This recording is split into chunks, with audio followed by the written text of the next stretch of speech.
Genesis chapter 12 verses from 1 to 8.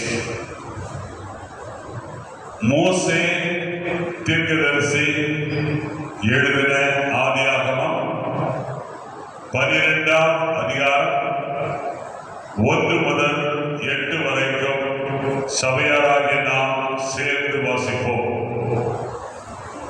கர்த்தர் ஆபிராமை நோக்கி, நீ உன் தேசத்தையும் உன் இனத்தையும் உன் தகப்பனுடைய வீட்டையும் விட்டு புறப்பட்டு நான் உனக்கு காண்பிக்கும் தேசத்துக்கு போ.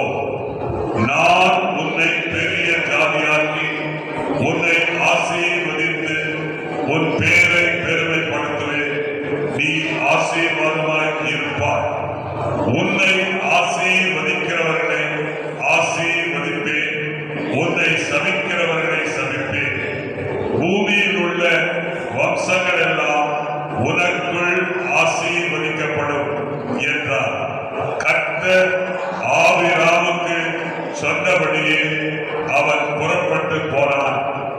லோத்தும் அவனோடு கூட போனான். ஆபிராம் ஆரானை விட்டு புறப்பட்ட போது 75 வயதுள்ளவனாயிருந்தான். ஆபிராம் தன் மனைவியாகிய சாராளையும் தன் சகோதரிய குமாரனாகிய லோத்தையும் தாங்கள் சம்பாதித்திருந்த தங்கள் சம்பத்து எல்லாவற்றையும் ஆரானிலே சவதரித்த ஜனங்களையும் கூட்டிக் கொண்டு அவர்கள் கானான் தேசத்துக்கு புறப்பட்டு போய் கானான் தேசத்திலே சேர்ந்தார்கள். ஆபிராம் அந்த தேசத்தில் சுற்றி திரிந்து சீகேம் என்னும் இடத்துக்கு சமீபமான மோரே என்னும் சமபூமி மட்டும் வந்தான். அக்காலத்திலே கானானியர் அத்தேசத்தில் இருந்தார்கள். கர்த்தர் ஆபிராமுக்கு தரிசனமாகி, உன் சந்ததிக்கு இந்த தேசத்தை கொடுப்பேன் என்றார். அப்பொழுது அவன் தனக்கு தரிசனமான கர்த்தருக்கு அங்கே ஒரு பலிபீடத்தை கட்டினான். பின்பு அவர் அவ்விடம் விட்டு பெயர்ந்து பெத்தேலுக்கு கிழக்கே இருக்கும் மலைக்கு போய் பெத்தேல் தனக்கு மேற்காகவும் ஆயி கிழக்காகவும் இருக்க கூடாரம் போட்டு அங்கே கர்த்தருக்கு ஒரு பலிபீடத்தை கட்டி கர்த்தருடைய நாமத்தை தொழுது கொண்டான். உட்கார்ந்து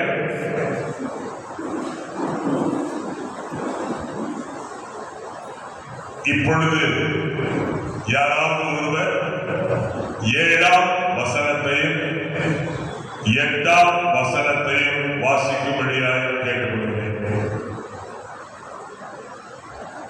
ஆதியாகமம் 12, 7, 8 இந்த 2 வசனங்களையும் யாராவது ஒருத்தர் எழுதி நின்று வாசிங்க.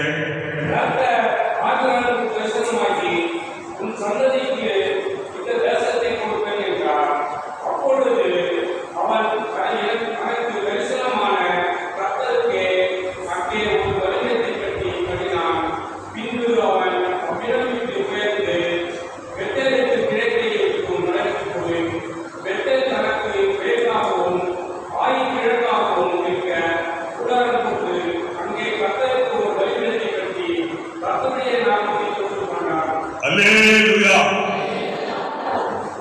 என்னங்க அல்லேலூயா அப்படிட்டீங்க?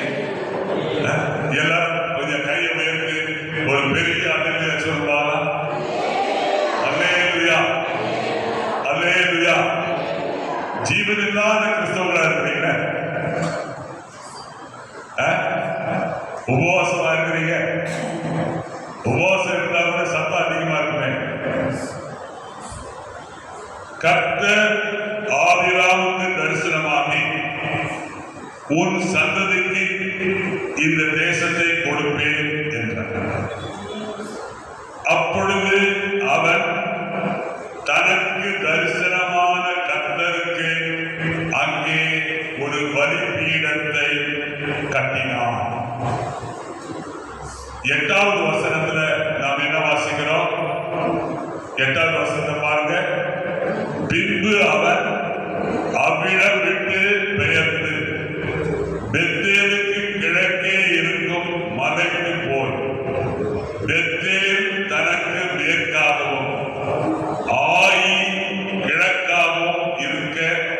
கூடாரம் போட்டு அங்கே கர்த்தருக்கு ஒரு பலிபீடத்தை கட்டி கர்த்தருடைய நாமத்தை தொழுது கொண்டார். கர்த்தருக்குள் அருமையானவர்களே, இன்றைக்கு நாம் பார்க்க போகிற சத்தியம்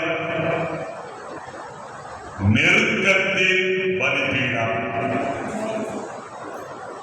The altar of intimacy. நெருக்கத்தின் பலிபீடம். தேவனோடுள்ள நம்முடைய நெருக்கம் வளர்க்கப்படுகிற ஒன்று, தற்செயலாய் அல்ல, ஆனால் திட்டமிட்டு நாம் தேவனை பின்தொடர்வதனால் உண்டாகும் தேவனுடனான நெருக்கம். ஆவிக்குரிய நெருக்கத்துக்கான மிகவும் வல்லமையான வேதாகம குறியீடுகள் தேவனை சந்திக்கக்கூடிய ஒரு புனிதமான இடத்தை பற்றி இன்றைக்கு நமக்கு தெளிவுபடுத்துகிறது. அந்த இடம்தான் பலிபீடம். பலிபீடம் ஒரு புனிதமான இடமாகும். பலிபீடத்துல நமக்கு என்ன கிடைக்கும்? பலிபீடமானது ஆராதனையை வழங்குகிற இடம். தெய்வீக தொடர்பினை பெற்றுக்கொள்ளக்கூடிய இடம்தான் பலிபீடம். முற்பிதாக்களாகிய ஆபிரகாம், ஈசாக்கு மற்றும் யாக்கோபு இவர்கள் அனைவரும் பலிபீடத்தை கட்டி எழுப்பினதை நாம் பார்க்கிறோம். பலிபீடம் கட்டுவது ஒரு மத சடங்காச்சாரம் அல்ல. ஆனால் பலிபீடத்தினுடைய சத்தியம் என்ன?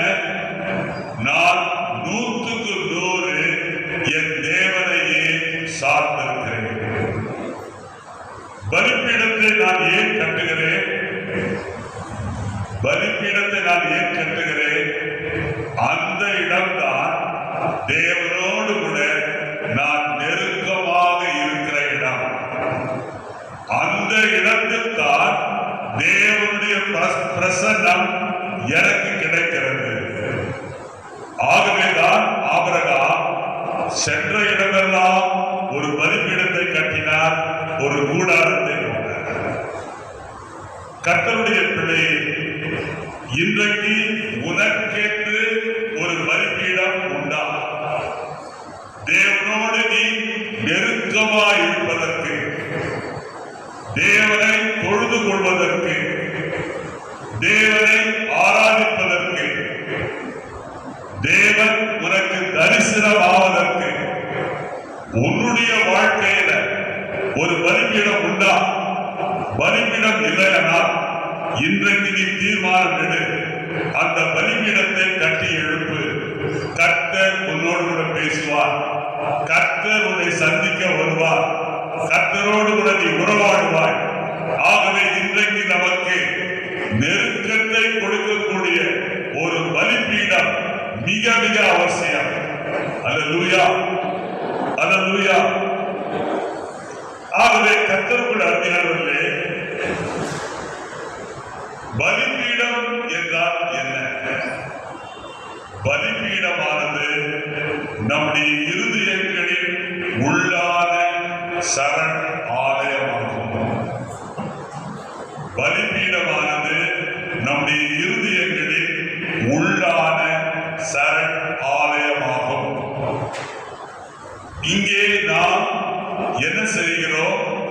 பரிசுத்தமானவருடன் கூடி பேசுகிறோம்.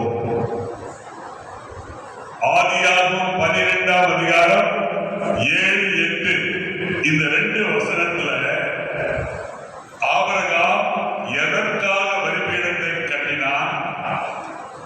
ஜீவனுள்ள தேவனை நான் தொழுது கொள்ள வேண்டும், அவரை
அல்லேலூயா. நான் ஏன் பலிபீடத்தை கட்டுகிறேன்? உலகத்தில் இருக்கிற யாரோடும் இல்லாத நெருக்கத்தை என் வாழ்க்கையில நான் தக்க வைத்துக் கொள்ளவே பலிபீடத்தை கட்டி எழுப்புகிறேன். வேறு யாரோடும் நான் நெருக்கமாய் இருக்கக்கூடாது. என்னுடைய மிக நெருக்கமாய் எனக்கு இருப்பவர் நான் ஆராதிக்கிற என் தேவன் ஒருவரே. அல்லேலூயா, அல்லேலூயா. ஆகவேதான் ஆபிரகாமுக்கு பிற்பாடு வந்த ஈசாக்கும், ஈசாக்குக்கு பிற்பாடு வந்த யாக்கோபும் அவர்கள் வம்சாவழி கலாச்சாரமாக இந்த பலிபீடம் கட்டுவதை செயல்முறைப்படுத்தினார்கள். ஆகவே கர்த்தருக்குள் அருமையானவர்களே, இந்த நெருக்கத்தின் பலிபீடமானது ஒரு பௌதீக இடம் மாத்திரமல்ல, இது ஒரு ஆவிக்குரிய நிலைப்பாடு.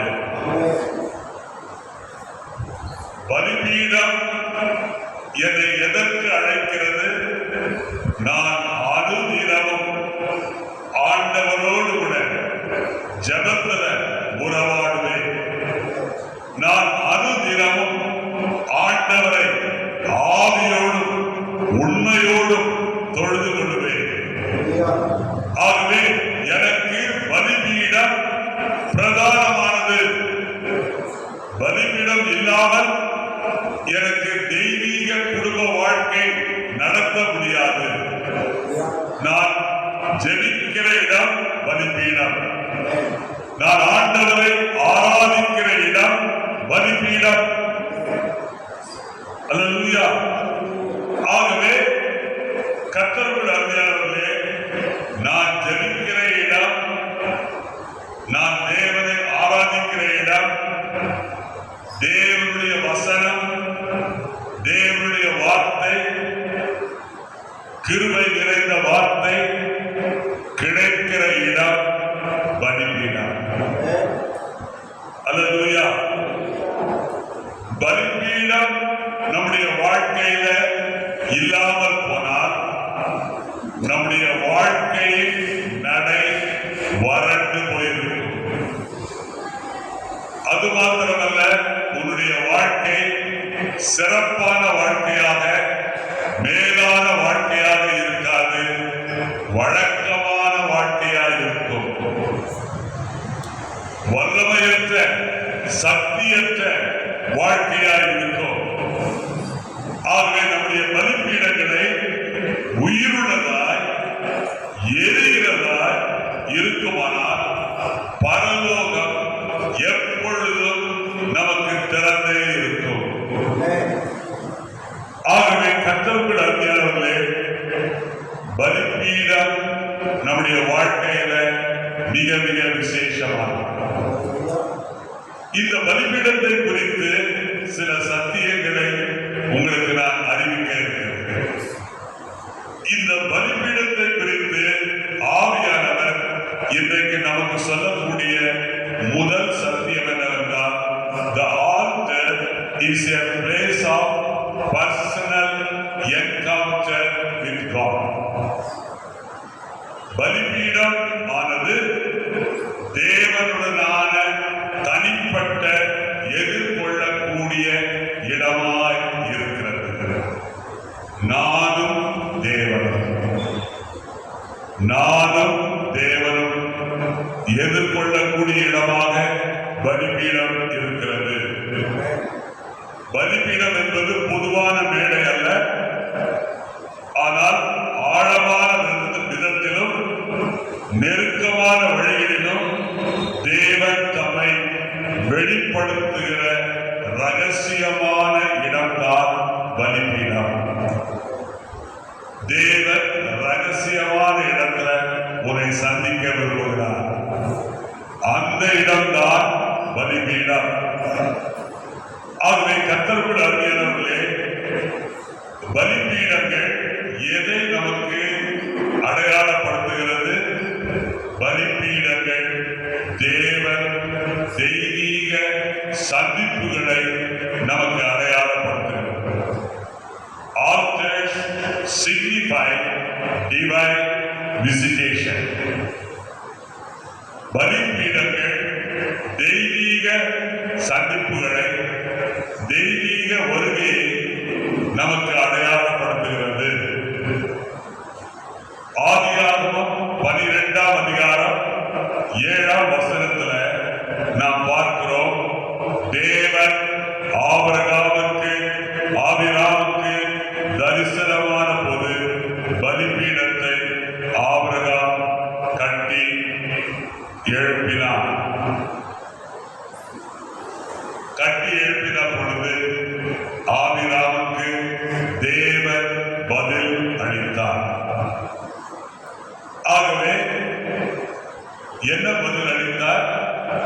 தேவனுடனான எதிர்கொள்ளுதல் மூலமாக, ஆராதனை மூலமாய் தேவன் பதில் அளித்தார். ஆபிரகாமை தேவன் எதிர்கொண்டார். எதிர்கொண்டது மாத்திரமல்ல, ஆபிரகாமுக்கு ஆராதனை மூலமாக பதில் கொடுத்தார். அது மாத்திரமல்ல, ஆதியாகமம் 12ஆம் அதிகாரம் 8ஆம் வசனத்தை நீங்கள் வாசித்து பார்த்தால், பலிபீடம் ஆராதனையின் சரண் ஆலயம். பலிபீடம் ஆராதனையின் சரண் ஆலயமாகும். இல்லாவிட்டால் ஆராதனை மூலமாய் தேவனிடத்தில் நாம் சரணடைகிற இடமாகும். அந்த வசனத்தை நீங்க வாசித்து பாருங்க. அங்கே கர்த்தருக்கு ஒரு பலிபீடத்தை கட்டி கர்த்தருடைய நாமத்தை அவன் என்ன செய்தான்? தொழுது கொண்டான். கர்த்தருடைய நாமத்தை அவன் என்ன செய்தான்? தொழுது கொண்டான். அப்படின்னா என்ன அர்த்தம்? அவன் பயபக்தியுடன், மரியாதையுடன் செயல்பட்டான். ஆபிரகாம் பயபக்தியுடன், மரியாதையுடன் செயல்பட்டார். ஆகவே மெய்யான தேவனுடனான நெருக்கம் எதிலிருந்து ஆரம்பிக்கும்? இதயபூர்வமான ஆராதனையுடன் ஆரம்பமாகும். நீ ஆண்டவரை ஆராதிக்கும் போது வாயை பொத்திக்கிட்டு நின்னா நீ ஆராதிக்கல. ஆராதனை பிரதர் இன்பகுமார் நடத்தும் போது எத்தனை பேர் உங்க இதயமாகிய பலிபீடத்தை கர்த்தருடைய சமூகத்துக்கு நேராக உயர்த்தி தேவனுக்கு கொடுக்க வேண்டிய துதியின் பலிகளையும் ஸ்தோத்திர பலிகளையும் எத்தனை பேர் செலுத்துனீங்கன்றது எனக்கு தெரியாது, உங்களுக்கு தெரியும். நீங்க சும்மா நினைத்திருந்தீங்கன்னா உங்களுக்கு பிரயோஜனம். ஏன்னா ஆராதனையில ஒரு பலிபீடம் வேணும். அந்த பலிபீடத்துல தேவனை துதிக்கிற துதியின் பலி இருக்கணும், சர்வாங்க தகன பலி இருக்கணும், போஜன பலி இருக்கணும், தேவனை துதிக்கிற பலி இருக்கணும். அவன் தேவனுடைய பிரசன்னம் அந்த பலிபீடத்தின் மேல இறங்கணும். தேவன் உன்னோடு கூட பேசணும்.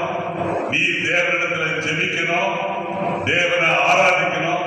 எல்லா காரியமும் நடக்கிற இடம்தான். ஒவ்வொரு ஞாயிற்றுக்கிழமையும் இந்த இடத்துல நடக்கிற ஆராதனையின் வேலை. நான் பார்க்கிற அநேக ஆராதனையின் போது சும்மா நிற்கிறீங்க. சும்மா நிற்கிறதுனால ஒரு பயனும் இல்லை. நீங்க அந்த நேரத்தை ஆண்டவரை சந்திப்பதற்கு, ஆண்டவர் உங்களோடு பேசுவதற்கு, அவரோடு கூட உறவாடுவதற்கு நீங்க பயன்படணும். புரிஞ்சுங்களா நான் சொல்றது உங்களுக்கு? ஆதியாகமம் 35ஆம் அதிகாரம் 1ஆம் வசனத்தை வாசிங்கள். ஆதியாகமம் 35:1.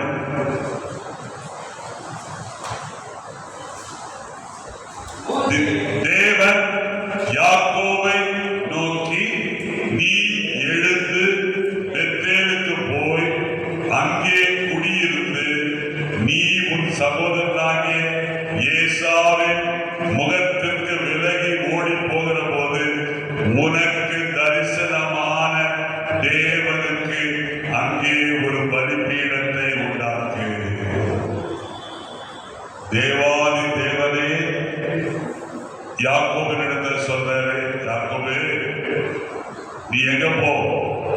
கர்த்தருடைய வீட்டுக்கு போவோம்.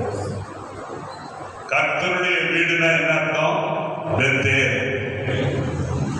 பெத்தேல்னா கர்த்தருடைய வீடு, ஹவுஸ் ஆஃப் காட். ஏன் அங்க போக சொல்றாரு? நீ ஒரு சகோதரனாய் ஏசாவுக்கு பயந்து அவனுடைய முகத்துக்கு விலகி ஓடும் பொழுது நான் என்ன பண்ணேன்? உனக்கு தரிசனம். ஆகவே எங்க நான் உனக்கு தரிசனமானோ அந்த இடத்துல உனக்கு நீ என்ன பண்ணு? ஒரு பலிபீடத்தை உண்டாக்கு. அல்லேலூயா, அல்லேலூயா, ஆமென், ஆமென். கர்த்தருடைய பிள்ளையே, நம்முடைய வாழ்க்கையில ஒவ்வொரு நாளும் நாம் பயணத்துல, யாத்திரையில இருக்கிறோம். ஆகவே ஒவ்வொரு தெய்வீக யாத்திரைக்கும் அஸ்திபாரம் பலிபீடம். ஒவ்வொரு தெய்வீக யாத்திரைக்கும் அஸ்திபாரம் பலிபீடம். பலிபீடம் என்பது தேவனுடனான ஒரு யாத்திரைக்கு, ஒரு பயணத்திற்கு துவக்கத்தை குறிக்கிற இடம் தான் பலிபீடம். ஆண்டவர் யாக்கோபிடத்தில் என்ன சொல்றாரு? பெத்தேலுக்கு திரும்பி வா. அல்லேலூயா. ஆகவே ஏன் பெத்தேலுக்கு திரும்பி வரணும்? ஒரு தெய்வீக யாத்திரைக்கு அஸ்திவாரம் பலிபீடம். அந்த பலிபீடத்தை என்ன பண்ணு? உண்டாக்கு. கர்த்தருடைய பிள்ளையே, நீ ஆவிக்குரிய பயணத்தில் இருக்கிறாயா? உன்னுடைய ஆவிக்குரிய பயணத்துக்கு அஸ்திவாரம் எது தெரியுமா? அதுதான் பலிபீடம். ஆகவே பலிபீடமானது ஆவிக்குரிய, நம்முடைய ஆவிக்குரிய பயணத்தினுடைய அஸ்திவாரம். அடுத்தபடியாக ஆதியாகமம் 35ஆம் அதிகாரம் 7ஆம் வசனத்தை பாருங்கள். அங்கே அவன் ஒரு பலிபீடத்தை கட்டி தன் சகோதரனுடைய முகத்துக்கு தப்பி ஓடின போது அங்கே தனக்கு தேவன் தரிசனமானபடியால் அந்த ஸ்தலத்துக்கு ஏன் பெத்தேல் என்று பெயரிட்டான். கர்த்தருடைய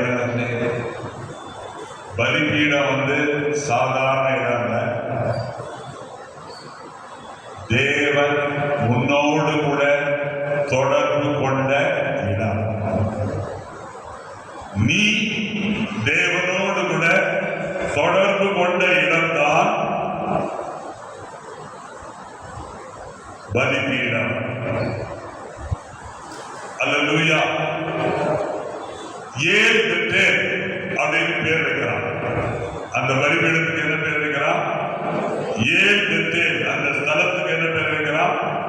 ஏன் பெத்தேல். ஏன் பெத்தேல் என்ன அர்த்தம்? கர்த்தருடைய வீடு. ஏன் பெத்தேல் என்ற அர்த்தம்? ஏன்னா கடவுள், பெத்தேல்னா ஹவுஸ் ஆஃப் காட். ஆகவே ஏன் பெத்தேல் என்கிற பெயரை அந்த ஸ்தலத்துக்கு அவன் வைக்கிறான்.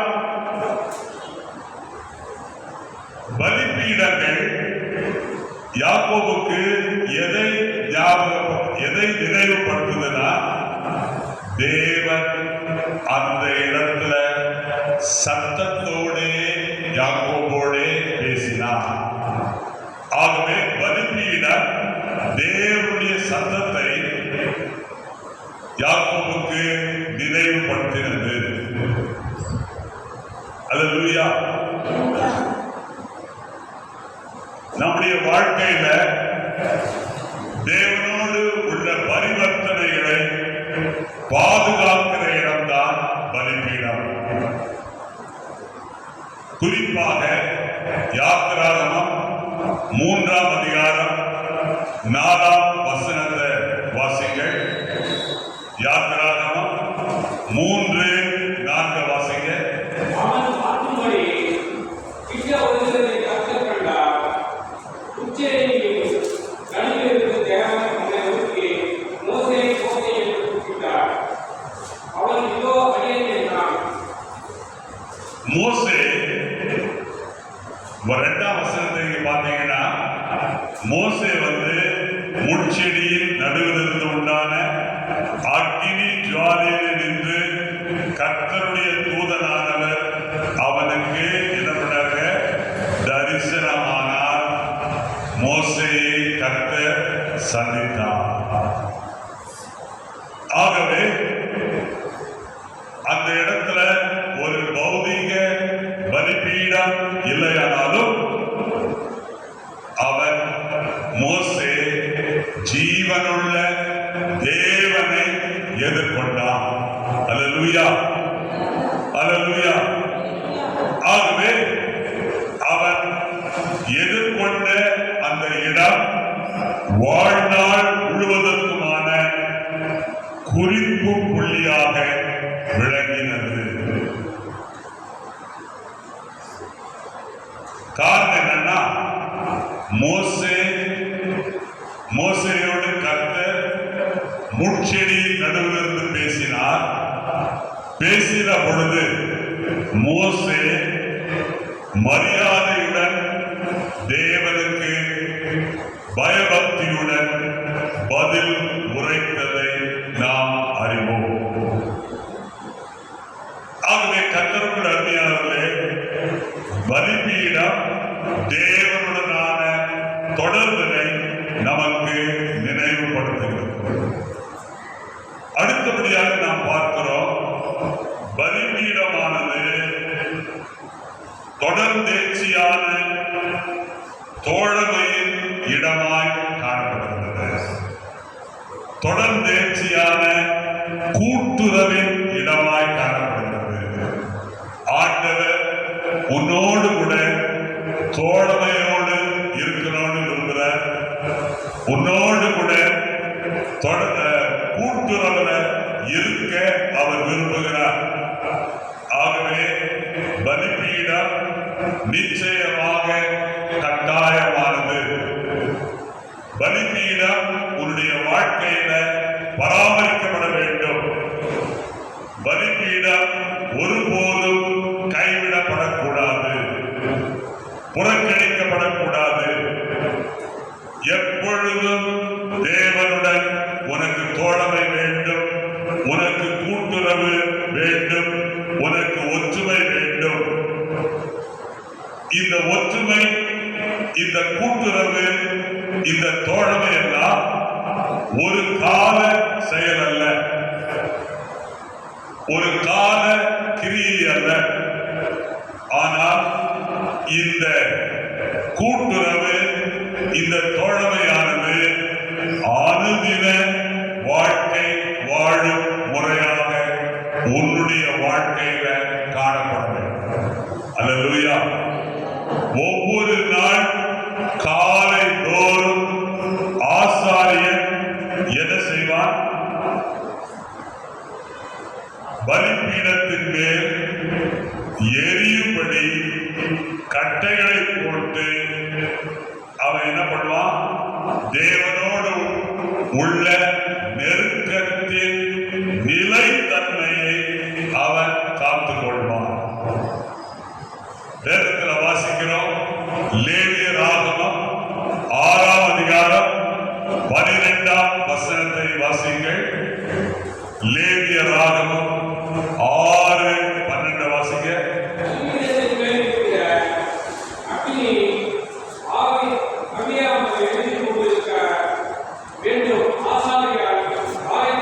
பாருங்க, பலிபீடத்தின் மேல் இருக்கிற அக்கினி என்ன பண்ணணும்?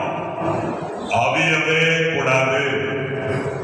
அவியாம இருக்கணும்னா என்ன பண்ணணும்? எரிந்து கொண்டிருக்க வேண்டும். அக்கினி என்ன செய்யணும்? பலிபீடத்தின் மேல அவியாமல் எரிந்து கொண்டே இருக்கணும். ஆசாரியன் என்ன பண்ணுவான்?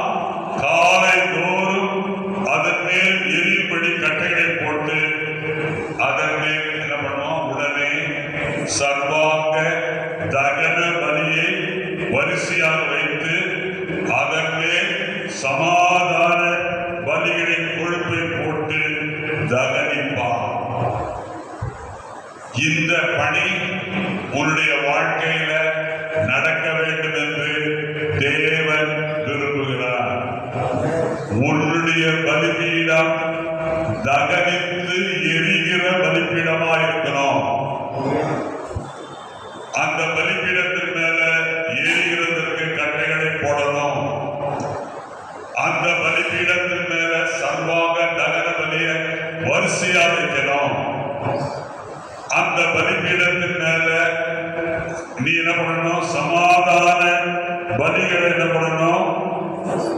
சமாதான பலிகளின் கொழுப்பை போட்டு தகனித்துக் கொண்டே இருக்கணும். ஒருபோதும் அக்கினி என்ன செய்யக்கூடாது? அவியக்கூடாது. அல்லேலூயா. ஆமென், ஆமென். ஆகவே இதனுடைய அர்த்தம் என்ன? இந்த பலி மூலமாக உன்னுடைய தேவனுடனான நெருக்கம் நிலையாய் இருக்கிறது. ஒரு நாள் கூட ஒரு நாள் குறைவது. நெருக்கம் எப்படி இருக்கணும்? நெருக்கத்துல, தேவனுடனான நெருக்கத்துல ஒரு நிலைத்தன்மையை நீ பராமரிக்க. நிலைத்தன்மையை பராமரிக்கிறன்னா பலிபீடத்தின் மேல அக்கினி ஒவ்வொரு நாளும் எரிந்து கொண்டே இருக்கணும். அல்லேலூயா, அல்லேலூயா. இப்ப வாசிங்க சங்கீதம் 55:17 வாசிங்க. சங்கீதம் 55:17. அந்தி சந்தி வாசிங்க.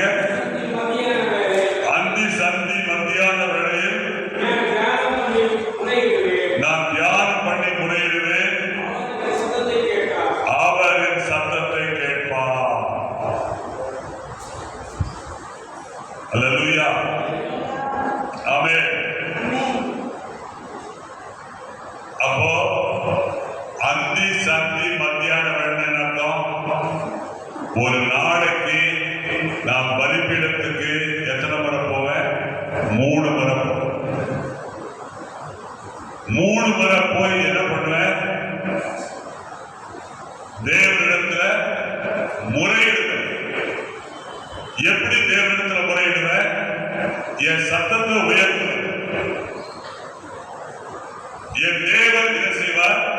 என் சத்தத்தை கேட்பார். ஆகவே நான் ஒரு நாளைக்கு எத்தனை முறை பலிபீடத்தாண்ட போவேன்? 3 முறை போவேன். 3 முறை போய் ஆண்டவருக்கு நான் என்ன சொல்றேன்?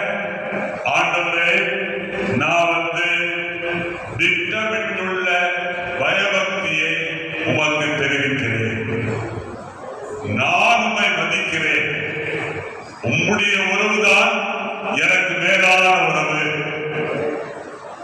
உம்முடைய வார்த்தை தான் என்னை தேற்றும். உம்முடைய கிருபைதான் எனக்கு தேவை. ஆகவே நான் என்ன பண்றேன்னா, ஒரு நாளைக்கு நான் 3 முறை பலிபீடம் தண்டை போவதற்கு நான் திட்டம் போட்டு வச்சிருக்கிறேன். ஆகவே திட்டமிட்ட பயபக்தியை நான் ஒவ்வொரு நாளும் ஆண்டவருடைய சமூகத்தில் தெரிவிப்பேன். தாவீது அதுதான் செய்தார். அவர் சொல்றாரு, அந்தி சந்தி மத்தியான வேளையில் நான் என்ன பண்ணுவேன்? தியானம் பண்ணுவேன். ஏன்னா பலிபீடத்திலிருந்து எனக்கு என்ன கிடைச்சது? கர்த்தருடைய வார்த்தை கிடைச்சது. அந்த வார்த்தை எங்க இருக்குது? என் இருதயத்துக்குள்ள இருக்குது. அந்த வார்த்தையை நான் என்ன பண்றேன்? மெல்ல உட்கொண்டேன். அது என் இருதயத்துக்கு எப்படி இருக்குது? சந்தோஷமும் மகிழ்ச்சியுமா இருக்கு. எரேமியா 15:17 வாசிக்கிறேன் இல்லைங்களா? அதுதான் உங்களுக்கு சொல்றேன். அல்லேலூயா. அது மாத்திரமல்ல,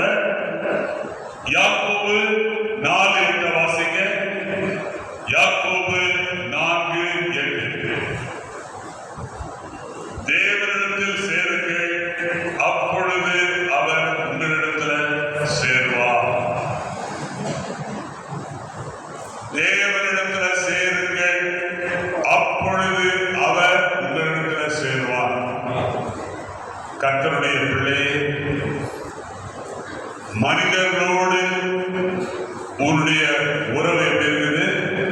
ஒழுங்கா இருக்கு. ஆனா கர்த்தரோடு உன்னுடைய உறவுகள் ஒழுங்கா இருக்குதா? கர்த்தரோடு கூட உன்னுடைய உறவுகள் ஒழுங்கா இருக்குதா? கர்த்தரோடு உள்ள ஒற்றுமை, கர்த்தரோடு உள்ள தோழமை ஒழுங்காக நாளுக்கு நாள் ஆழமாகிறதா என்பதை நீ சிந்தித்து பார். யாக்கோபு நிறுவனத்தில் என்ன சொல்றாரு? தேவனிடத்தில் சேருங்கள், அப்பொழுது அவர் உங்களிடத்துல சேருவார். அல்லேலூயா. உங்களிடத்துல சேருவார் என்ன அர்த்தம்? தேவன் அவர் உனக்கு நிச்சயமாக உறுதியாக மாறாது உனக்கு பதில் அளிப்பார். அல்லேலூயா, அல்லேலூயா. அது மாத்திரமல்ல, இன்றைக்கு இந்த ஆலயத்தில் உட்கார்ந்து இருக்கிற அருமையான சகோதரனே, இந்த ஆலயத்தில் உட்கார்ந்து இருக்கிற அருமையான சகோதரியே, உன்னுடைய ஆவிக்குரிய வாழ்க்கை வறண்டு போயிருக்கிறதா? வறண்டு போகிற உன்னுடைய வாழ்க்கையில உனக்கு தேவையானது சுறுசுறுப்பான பலிபீடம். இந்த பலிபீடம், சுறுசுறுப்பான பலிபீடம் என்ன செய்யும்? உன்னுடைய ஆவிக்குரிய வறட்சியிலிருந்து உன்னை பாதுகாக்கும். அல்லேலூயா, அல்லேலூயா. ஆகவே கர்த்தருடைய பிள்ளையே, உன்னுடைய பலிபீடம் எப்படி இருக்கணும்? சுறுசுறுப்பா. சுறுசுறுப்புனா என்ன அர்த்தம்? எப்பொழுதும் அக்கினி எரிந்து கொண்டே இருக்கணும். எப்பொழுதும் சர்வாக தகன பலி செலுத்திக் கொண்டே இருக்கணும். சமாதான பலி ஏறெடுக்கப்பட்டு கொண்டே இருக்கணும். அக்கினி ஒருபோதும் அவியக்கூடாது. உன்னுடைய பலிபீடம் சுறுசுறுப்பா இருந்துச்சுன்னா உன்னுடைய ஆவிக்குரிய வறட்சி இருக்காது, செழிப்பா இருக்கும். ஆவிக்குரிய வாழ்க்கை இருக்கும், செழிப்பா இருக்கும். ஆகினால்தான் இயேசு என்ன சொன்னாரு? ஒருவன் என்னிலும் நான் அவனிலும் நிலைத்திருந்தால் அவன் மிகுந்த கனிகளை கொடுப்பான். யோவான் 15ஆம் அதிகாரம் 5ஆம் வசனத்தில் வாசிக்கிறோம். ஆகவே கர்த்தருடைய பிள்ளையே, அவரில் நீ நிலைத்திராவிட்டால் நீ ஒன்றையும் இந்த உலகத்தில் சாதிக்க முடியாது, செய்ய முடியாது. ஆகவே பலிபீடம் எப்படிப்பட்டது? நம்முடைய வாழ்க்கையின் உயிர் நாடி. பலிபீடம் நம்முடைய வாழ்க்கையின் உயிர் நாடி. பலிபீடம் நம்முடைய வாழ்க்கையின் உயிர் பாதை. ஆகியவர்கள்தான் தானியேலுடைய வாழ்க்கையில நீங்க பாக்குறீங்க. தானியேல் 6ஆம் அதிகாரம் 10ஆம் வசனத்தை பாருங்க. அந்த வசனத்தை வாசிங்க பிரதர். தானியேல் 6:10 வாசிங்க.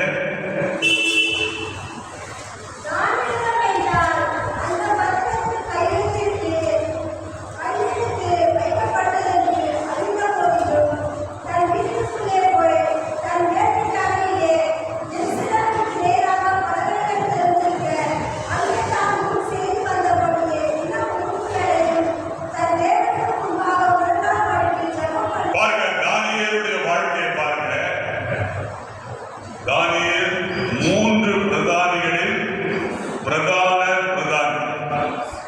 அவங்களுக்கு லீடர். ஆனா தானியேலுடைய வாழ்க்கையில ஒரு நாள் வந்தது. அந்த நாள் என்ன நாள்? மரண அச்சுறுத்தலின் நாள். மரண அச்சுறுத்தலுக்கு கீழே தானியேல் இருந்தாலும் தானியேல் ஒரு நாளைக்கு 3 முறை பலிபீட தந்தை வந்தார். அல்லேலூயா. என்ன பலிபீடம்? ஜெபமாகிய பலிபீடம். கர்த்தருடைய பிள்ளையே, 3 வேளையும் தானியேல் ஜெப பலிபீடத்தை பராமரித்து கொண்டு வந்தார். எவ்வளவோ அலுவல்கள் இருந்தாலும் சரி, மரணத்தின் அச்சுறுத்தல் இருந்தாலும் சரி, தானியேல் என்ன பண்ணாரு? எனக்கு ஒரு பலிபீடம் உண்டு. நான் 3 வேளை என்ன பண்ணுவேன்? முதல்ல பலிபீடத்துல போய் ஆண்டவருடைய சத்தத்தை கேட்பேன், ஆண்டவரத்துல ஜெபம் பண்ணுவேன், ஆண்டவரை ஆராதிப்பேன், ஆண்டவரத்துல முறையிடுவேன். அல்லேலூயா. ஆமென், ஆமென். ஆகவே கர்த்தருக்குள் அருமையானவர்களே, நீ தேவனோடு கூட ஈடுபட வேண்டுமானால், தெய்வீக ஈடுபாட்டுக்குள்ள நீ நடத்தப்பட வேண்டுமானால், நீ செய்ய வேண்டிய காரியம் தானியேலை போல தினந்தோறும் 3 முறை ஜெப பலிபீடத்தை பராமரிக்க வேண்டியது உன்னுடைய பொறுப்பு. அல்லேலூயா, அல்லேலூயா. ஆமென். அடுத்தபடியாக நம்ம பார்க்கிறோம், இந்த பலிபீடம் எப்படிப்பட்டது அப்படின்னு பார்த்தீங்கன்னா, இந்த பலிபீடம் தலைமுறை ஆசீர்வாதமாக இருக்கும். இந்த பலிபீடம் எப்படி இருக்கும்? உன்னுடைய தலைமுறைக்கு ஆசீர்வாதமா இருக்கும்.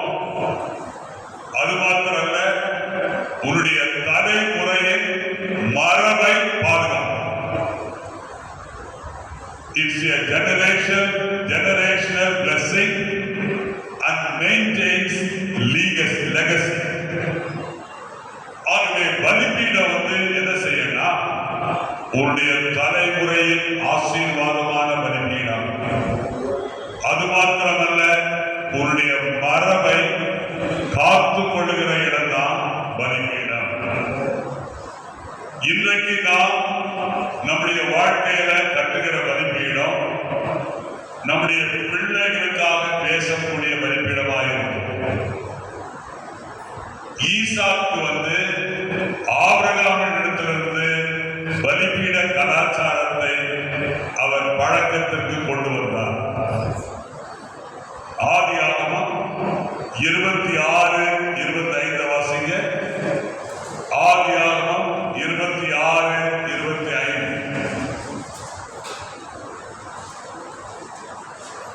ஆதியாகமம் 26:25 வாசிங்க. அங்கே அவர் ஒரு பலிபீடத்தை கட்டி கர்த்தருடைய நாமத்தை தொழுது கொண்டு அங்கே தம் கூடாரத்தை போட்டார். அவரிடத்தில் ஈசாக்கின் வேலைக்காரர் ஒரு துறவை வெட்டினார்கள். பாருங்க, ஈசாக்கு ஒரு பலிபீடத்தை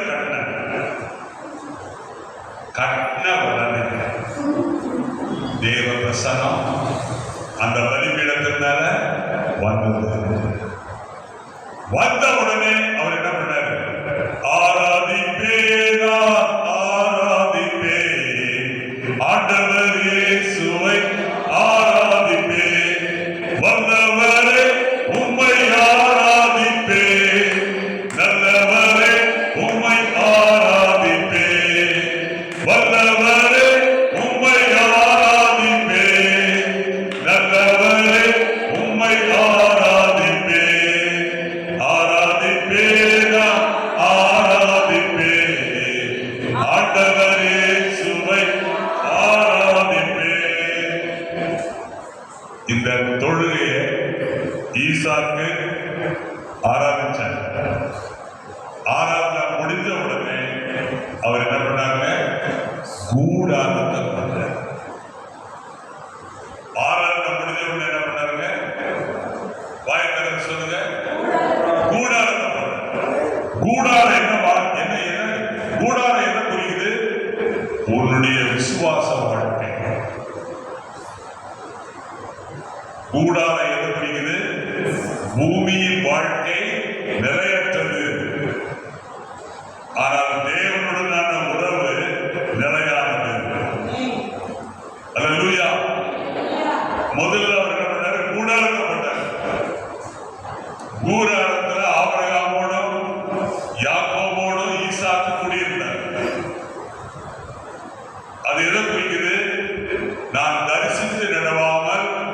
விசுவாசித்து நடக்கிறேன்.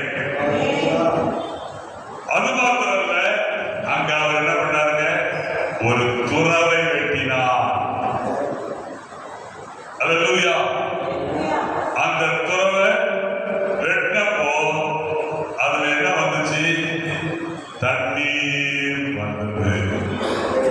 கர்த்தருடைய பிள்ளையே, நீ துறவை வெட்டினா என்ன பண்ணும்?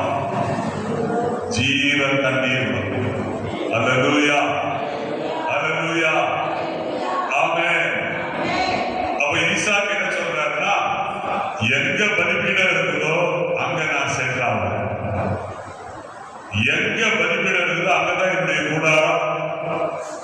எங்க பலிபீடம் இருக்குதோ அங்கதான் எனக்கு ஆசீர்வாதம். என்ன ஆசீர்வாதம்? துறவை வெட்டினப்போ அதுல அளவுக்கு அதிகமாக தண்ணீர் எனக்கு கிடைத்தது. அது காலாகாலத்துக்கும் எனக்கு உதவியா இருக்கும் அப்படின்னு சொல்லி அவர் என்ன பண்ணாருங்க, துறவை வெட்டினார். ஆகவே கர்த்தருக்குள் அருமையானவர்களே, இதுக்கெல்லாம் என்ன காரணம்? ஈசாக்குக்கும் தேவனுக்கும் இடையே இருந்த ஒற்றுமை. ஈசாக்குக்கும் தேவனுக்கு இடையே இருந்த தோழமை. ஈசாக்குக்கும் தேவனுக்கு இருந்த கூட்டுறவு. இன்றைக்கு உன்னுடைய வாழ்க்கையில அத்தகைய கூட்டுறவு இருக்குதா? அத்தகைய தோழமை இருக்குதா? ஆண்டவரோடு நீ உறவாடுறியா? ஒவ்வொரு நாளும் இயேசு கிறிஸ்து ஆவியானவர் மூலமா உன் அறைக்குள்ள வராத, நீ தூங்கிட்டுக்கிறியா? உன்னோடு பேசுவதற்கு, உன்னோடு உறவாடுவதற்கு அவர் வராத, நீ பலிபீடத்தை கட்டி எழுப்பணும். அல்லேலூயா, ஆமென், ஆமென். பாருங்க, நம்முடைய குடும்பத்துல நமக்கு என்ன வேணும்? பலிபீடம். குடும்பத்துல நமக்கு என்ன வேணும்? பலிபீடம் வேணும். ஏன்னா நமக்கு பின்னால வரப்போகிற நம்முடைய சந்ததியார் எல்லாரும் தெய்வீக ஆதரவை, தெய்வீக அனுகூலத்தை அவர்கள் பெற வேண்டும். ஆபிரகாமுடைய வாழ்க்கையை பாருங்க. ஆதியாகமம் 18ஆம் அதிகாரம் 19ஆம் வசனத்தை வாசிங்க. ஆதியாகமம் 18:19.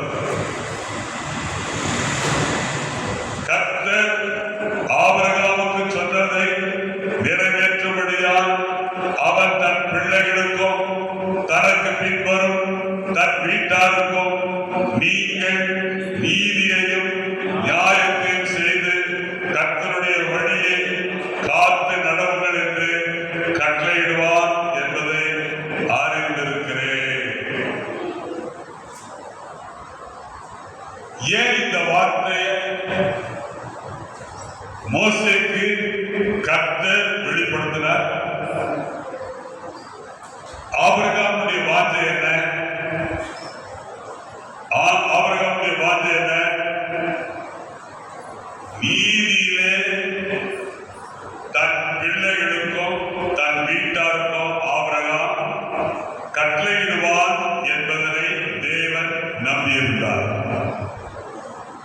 நீதியிலே தன் பிள்ளைகளுக்கும் தன் வீட்டாருக்கும் ஆபிரகாம் கட்டளையிடுவான். நீதியிலே என்ன அர்த்தம்? ஆபிரகாம் எப்படி பலிபீடத்தை கட்டினாரோ அதே மாதிரி ஈசாக்கும் கட்டணும். ஈசாக்கு எப்படி பலிபீடத்தை கட்டினாரோ அதே மாதிரி யாக்கோபும் என்ன செய்யணும்? கட்டணும். காரணம் என்ன? ஆபிரகாம கர்த்தர் என்ன பண்ணாரு? ஆசீர்வதித்தார். நீங்க ஆதியாகமம் 13 வாசித்து பாருங்க. ஆபிரகாம் எப்படி இருந்தாரு? சீமானா இருந்தார். ஆபிரகாம் எப்படி இருந்தாருங்க? சீமானா இருந்தார். ஆபிரகாமுக்கு என்னென்னலாம் இருந்துச்சுன்றது அந்த வசனத்தை நீங்க வாசித்தீங்கன்னா உங்களுக்கு தெரியும். கர்த்தருடைய பிள்ளையே, ஆபிரகாமுடைய ஆசை என்ன? நான் மாத்திர சீமானா இருக்கக்கூடாது, என் பிள்ளை ஈசாக்கு எப்படி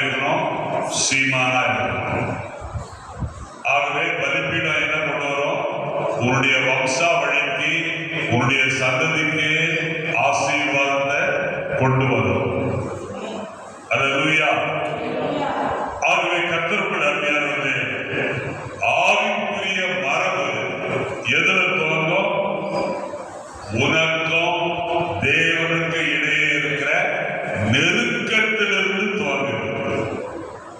வாசிக்க பார்க்கலாம். 2 தீமோத்தேயு 1:5 வாசிங்க. 2 தீமோத்தேயு 1:5 வாசிங்க. 2 தீமோத்தேயு 1:5. அந்த விசுவாசம் முற்றி மாற்றிய லோகிசாருக்கும் உன் தாயாகிய அணிதேயருக்கும் விளைத்திருந்தோம். அது உலகத்திலும் விளைத்திருக்கிறது என்று நிச்சயித்திருக்கிறேன்.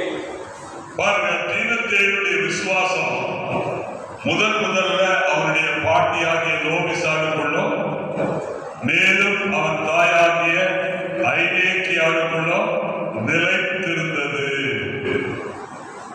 அப்போ தீமோத்தேயு பாட்டிகிட்டையும் தாய்கிட்டையும் நெருக்கமா இருந்ததுனால அந்த விசுவாசம் தீமோத்தேயுக்குள்ளேயும் இருந்தது. அல்லேலூயா. ஆகவே ஆவிக்குரிய மரபு என்ன? நாங்கள் விசுவாச குடும்பத்தார். நாங்கள் யாரு? தரிசித்து நடவாமல் விசுவாசித்து நடக்கிறவர்கள். அல்லேலூயா.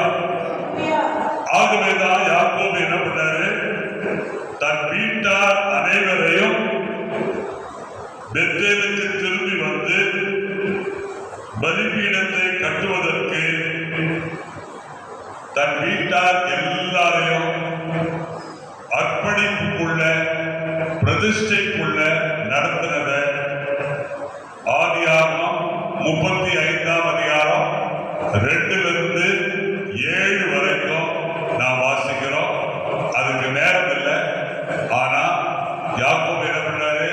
தன் குடும்பத்தை அர்ப்பணிப்புக்குள்ள பிரதிஷ்டைக்குள்ள நடத்தினார் என்கிற சத்தியத்தை அந்த 2ஆம் வசனத்திலிருந்து 7ஆம் வசனத்துக்குள்ள நம்ம பார்க்கிறோம்.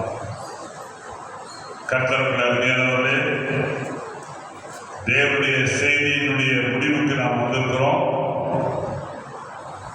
நம்முடைய பலிபீடம் 2 காரியங்களை செய்யும். ஒன்று, நமக்கு பாதுகாப்பு கொடுக்குது. 2வது, பலிபீடம் நம்மை என்ன பண்ணுது? மூடக்கூடிய கவசமாய். பலிபீடம் நம்மை மூடக்கூடிய கவசமாய். ஆகினால்தான் சங்கீதக்காரர் 91ஆம் சங்கீதம் 1ஆம் வசனத்துல நம்ம பார்க்கிறோம். உன்னதமானவருடைய மறைவில் இருக்கிறவர் சர்வ வல்லவருடைய நிழல்ல தங்குவார்.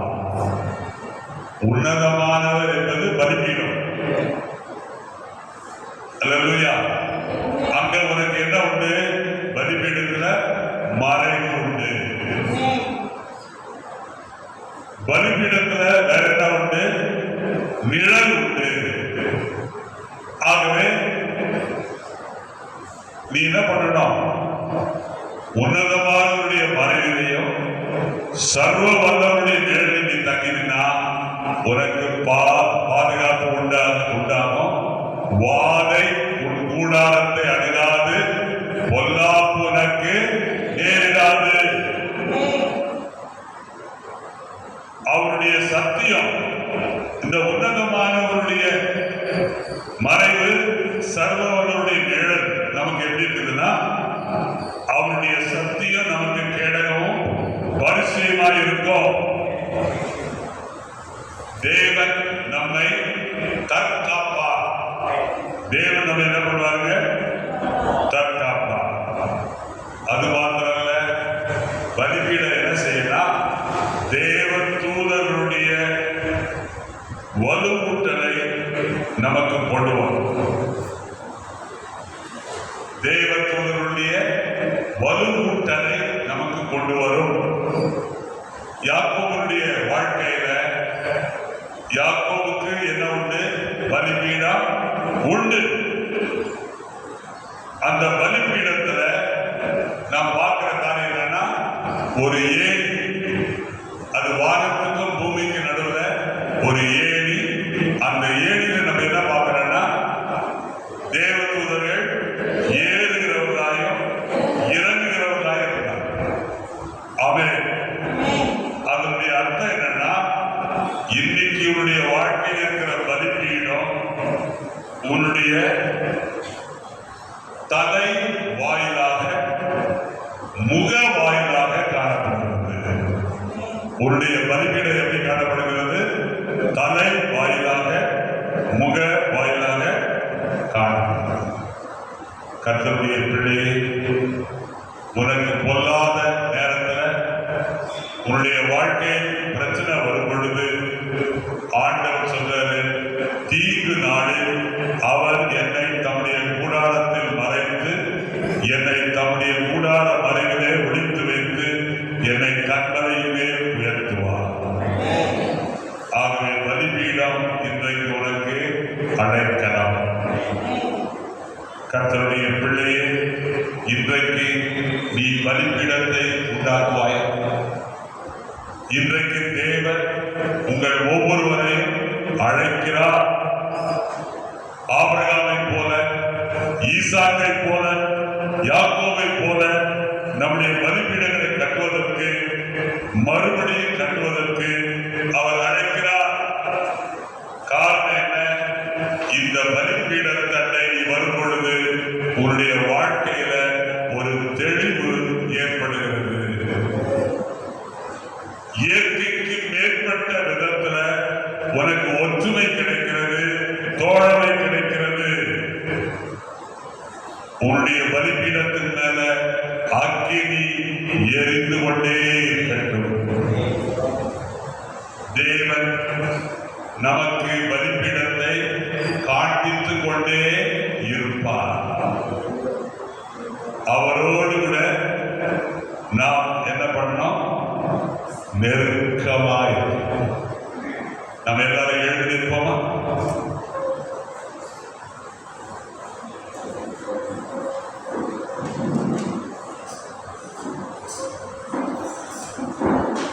இன்னும் உம்மை அறியணுமே, இன்னும் உம்மை அறியணுமே, இன்னும் கிட்டே சேரணுமே, இன்னும் கிட்டே சேரணுமே.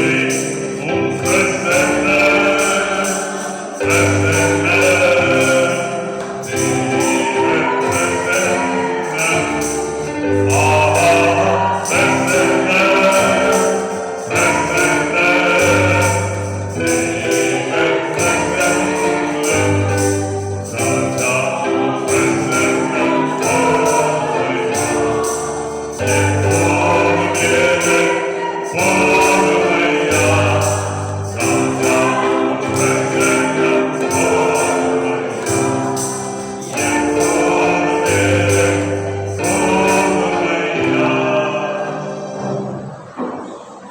எல்லாரும் கண்ண மூடுங்க. எல்லாரும் என்னோட கூட சேர்ந்து ஜெபம் பண்ணுங்க. பிதாவாகிய தேவனே, இன்றைக்கு நான் கேட்ட செய்தியின்படி என்னுடைய குடும்பத்துல, என்னுடைய வாழ்க்கையில ஒரு பலிபீடத்தை நான் கட்டி எழுப்புவேன். அந்த பலிபீடம் 100க்கு 100 நெருக்கத்தின் பலிபீடமாக இருக்கும். இந்த பலிபீடம் என்னுடைய தலைமுறைக்கு ஆசீர்வாதத்தை கொண்டு வரும். இந்த பலிபீடம் என்னுடைய குடும்பத்துக்கு மரபாக இருக்கும். இந்த பலிபீடம் என்னை பாதுகாக்கும். இந்த பலிபீடமே எனக்கு அடைக்கலாம். அப்பா பிதாவே, என் உமக்கு நன்றி செலுத்துகிறோம். இயேசுவின் நாமத்துல தாழ்மையோடு ஜெபிக்கிறோம் நல்ல பிதாவே, ஆமென். இப்பொழுது நாம் நம்முடைய பாட புஸ்தகத்துல